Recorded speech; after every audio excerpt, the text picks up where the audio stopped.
ፍጡር ቤዛ መሆን አይችልም። ይግባችሁ። ቤዛ ማለት ስለሌላ ተላልፎ መሰጠት ማለት ነው። ነይ ነይ እምዬ ማርያም ቤዛ ነሽ አሉ ለዓለም። እመቤታችን ቤዛ አይደላችም። ቤዛ ልጇ ነው። አትደንግጡ። ብፁዕ አባታችን ለምን አንደነግጥም? ከቅዱስ ፓትርያርኩ ጀምሮ እሱንም ጨምሮ ዛሬ ላለንበት ቁም ነገር ያበቃችን ባይዱን ዘመድ አድርጋ ያስተማረችን እመቤታችን እኮ ናት። እንደነግጣለን። በተለይኛ የቆሎ ተማሪዎች እንደነግጣለን። ምሳ በልተን የምንውለው ራት በልተን የምናድረው የድንግል ማርያምን ስም ጠርተን እኮ ነው። ብፁዕ አባታችን ድንግል ማርያም ቤዛዊት ዓለም ስንል ድንግል ማርያም ስጋዋን ቆርሳ ደሟን አፍስሳ ቀራንዮ ተሰቅላ አዳነችን የሚል አንድ ቀን የኦርቶዶክስ አስተማሪ አስተምሮ አያውቅም። አልተጻፈም። ቤዛዊት ዓለም ግን ድንግል ማርያም ትባላለች አትባልም? በደንብ ነው እንጂ የምትባለው የኔ ጌታ፣ በደንብ ነው እንጂ የምትባለው። ወላዲተ አምላክ ተብላ እመቤታችን የምትጠራው ቤዛዊት ዓለም ተብላ እንዴት እንደምትጠራ እንመለከታለን። መጀመሪያ ግን ፍጡራን ቤዛ መባል ይችላሉ አይችሉም? ይችላሉ። እንዴት? ቤዛ ምንድነው? አይደለም ፍጡራን ቤዛ ተብሎ ዕቃ ቤዛ ተብሎ ይጠራል። ነገራችን ቅድም ያልኳቸው ለምሳሌ ጫማ ቤዛ ተብሎ ይጠራል። ጫማ ለማን ነው ቤዛ የሚሆነው? ለእግር ነው ቤዛ የሚሆነው። ፍጡራን አብርሃም ቤዛ መባል ይችላሉ? ይችላል። ይስሐቅ ይችላል። ያዕቆብ ይችላል። ዮሴፍ ይችላል። ሁሉም ይችላሉ። ቅዱሳን ቤዛ ይሆናሉ። በምን መንገድ ነው ቤዛ የሚሆን? ቀራንዮ ላይ ተሰቅለው ብለን አናቅም። አታታሉ፣ ህዝቡንም አታወናብሩት ብሎ የሚያውቅ የለም። ግን በምን መንገድ ነው የሚለውን ደግሞ ማወቅና መረዳት እጅግ ትልቅ ነገር ነው። ቤዛ ኢየሱስ ክርስቶስ ብቻ ነው። አዎ ነው።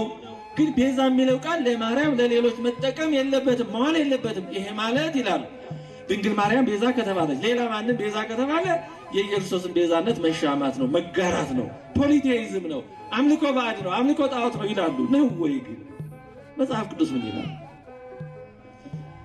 ኦሪት ዘጸአት ምዕራፍ 30 ቁጥር 12 እና 16 ላይ እንዲህ ይላል፣ አንተ የእስራኤል ልጆች ቁጥር ተቀብለህ በቆጠርካቸው ጊዜ መቅሰፍት እንዳይሆንባቸው በቆጠርካቸው ጊዜ ከነሱ ሰው ሁሉ እንደ ቁጥራቸው መጠን የነፍሱን ቤዛ ለእግዚአብሔር ይስጥ፣ የማስተስሪያውንም ገንዘብ ለነፍሳችሁ ቤዛ እንዲሆን ለእስራኤል ልጆች መታሰቢያ ይሁን። እንዴ ታሪኩ ብዙ አለው ከጀርባ። ወደዛ ማብራር ከገባው ብዙ ጊዜ ያልቅ። ባጭሩ ግን ተቆጥረው ሁሉም አገልጋይ ስለማይሆኑ የተወሰኑት ሌዋውያን በበኩራቱና በተቆጠረው ፋንታ እንዲሆኑ ከሌዋውያኑ የተረፈውን ደግሞ እስራኤላውያን የማስተስሪያ ገንዘብ እንዲሰጡና ያ የማስተስሪያ ገንዘብ ለደብተራ ኦሪቱ አገልግሎት የሚሰጡት ቤዛ ተብሏል። ምን ተባለ? ቤዛ። ያ ቤዛ የተባለው ምንድነው? እስራኤላውያን የሚያወጡት ገንዘብ መዋጮ ማለት ነው። ያ ገንዘብ የማስተስሪያው ገንዘብ ቤዛ ተብሏል። ይሄ ማለት ይሄ ቤዛ ሰውን ከሞት ያድናል እንደ እግዚአብሔር ያለ ነው ማለት ግን አይደለም። ምሳሌ 21:18 ላይ ኃጥእ የጻድቅ ቤዛ ነው ይላል። ኃጥእ የጻድቅ ምንድነው አለ? ቤዛ ነው። ይሄ ማለት ኃጥእ ስጋውን ቆርሶ ደሙን አፍሶ ከሲኦል ያድነዋል ማለት ነው አይደለም። እንደዚህ ያለ ረዳት ጤነኛ ሰው አይኖርም። ግን አግባባል፣ ኮንቴክስት አውድ አንድ ቃል ለብዙ ነገር ጥቅም ላይ ሊውል ይችላል። ኃጥእ የጻድቅ ቤዛ ነው ካለ በኋላ ቀጥሎ እዛው በደለኛም የቅን ሰው ቤዛ ነው፣ በደለኛም የቅን ሰው ቤዛ ነው ይላል። ስለዚህ እመቤታችን ማርያም መድኃኒት መባል የለበትም፣ ቤዛ መባል የለባትም። ይሄ ማለት አምልኮ ባዕድ ነው እያሉ በእውነቱ እንደው ባልተገራ አንደበት ለምስጋና እንኳን ብቁ ባልሆነ አንደበት ለስድብና ለነቀፌታ አንደበታቸውን የሚከፍቱ ሰዎች መጀመሪያ ይህን መመለስ አለባቸው። አሃ ይሄው ጽፋችኋል፣ ተናግራችኋል፣ ቤዛ ማንም አይባልም፣ መድኃኒት ማንም አይባልም ብላችኋል። ስለዚህ መጽሐፍ ቅዱስ ደግሞ ብዙ ነገር ቤዛ እያለን የማስተስሪያ ገንዘቡን ቤዛ አለው፣ ጻድቅን የኃጥእ ቤዛ አለው፣ ይቀጥላል። ታዲያ ለምን ቤዛ አለው? ይሄን መልሱ ብሎ እዛ ማቆም ያስፈልጋል እንጂ እብድን እኮ ካላሰሩት እኮ አስቸጋሪ ብዙ ነገር ያጠፋል። ለሰሪያው ግን የእግዚአብሔር ቃል ያ ተሸክመነዋል የሚሉትን ይሄን መልስ ቃሉ ከምንም በላይ ያስራቸዋል። መልስ አይኖራቸውማ ካላችሁ ያምጡ። ይቀጥላል።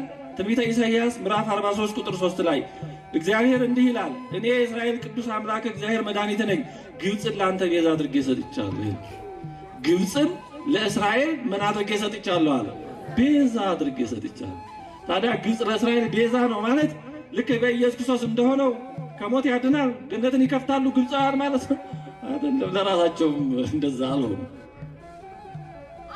ግልጽ ነው አይደለም ሐሳቡ።